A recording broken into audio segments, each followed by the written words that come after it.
Matakot siyang magloko sa relasyon ninyo dahil pakiramdam niya ay lagi kang nakabantay or lagi kang nakasunod sa kanya. Hello mga guys, kumusta kayo? Panibagong araw, panibagong video na naman tayo, and sa araw na ito ay isa na namang video ang aking tuturo sa inyo na simpleng gabay o simpleng pamamaraan na makakatulong sa atin. At bago ang lahat, gusto ko lang mag-disclaimer sa mga taong hindi naniniwala at hindi gusto ang mga kagaya nitong video.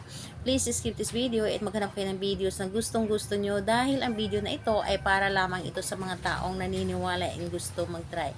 Sa lahat po ng mga nagko-comment dito sa aking video dito sa loob ng aking channel, mag-ingat sa lahat ng mga nagre-reply sa inyo na dinadala kayo sa kanilang WhatsApp in imo app upang makaiwas po tayo sa scam. Ngayon po ituturo ko sa inyo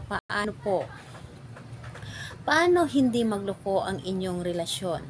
Paano upang matakot siya na magloko sa inyo or lokohin kanya. Ito ay pwedeng gawin sa parehas ang kasarian, babae ito babae, and lalaki ito lalaki. And syempre naman sa ating babae at lalaki na mag-partner. And dito po is kailangan lamang natin dito ihanda is isang butil ng bawang lamang na binalatan, and kailangan din natin dito ng panulat. So yun lamang ang dapat nating ihanda. And syempre kapag handa na yung ating gagamitin, ang isunod po nating ihanda is ang ating sarili. Yes po, i-claim natin sa ating sarili na ito ay gustong gusto nating gawin.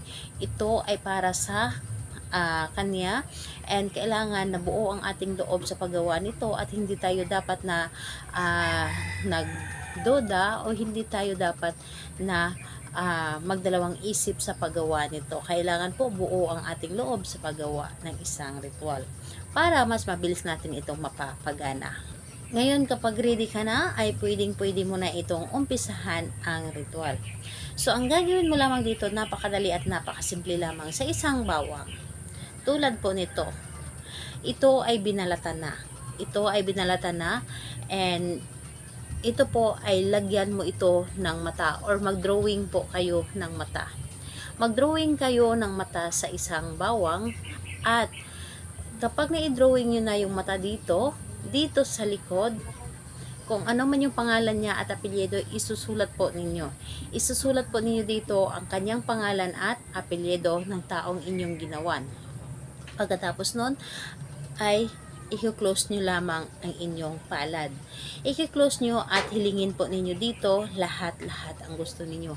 Halimbawa na lamang ay sabihin ninyo, ikaw, pangalan at apelyido, ikaw ay matakot na magloko sa ating relasyon, matakot kang lokohin mo ako, at wala kang itatago sa akin, sasabihin mo ang lahat ng mga sikreto mo, ako at ako lamang ang inyong pagsasabihan lahat-lahat, at wala kang itatago sa akin, at maging loyal ka sa akin, ako lamang ang magiging mamahalin mo habang buhay.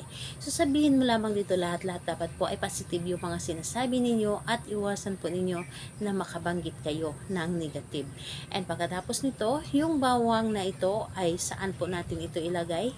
Pwede po ninyo itong ilagay sa inyong wallet or di kaya sa inyong bag, depende sa inyo, pero ilagay po ninyo ito sa pulang tela or kahit anong klaseng pula na pwede po ninyong pagbalutan nito. So dapat po ay nakasilid po ito sa pulang bagay o lalagyan.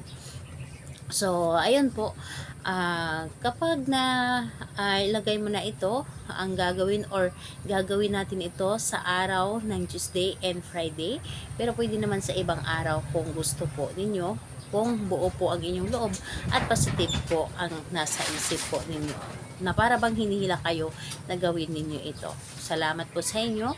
Bye bye everyone. God bless us all.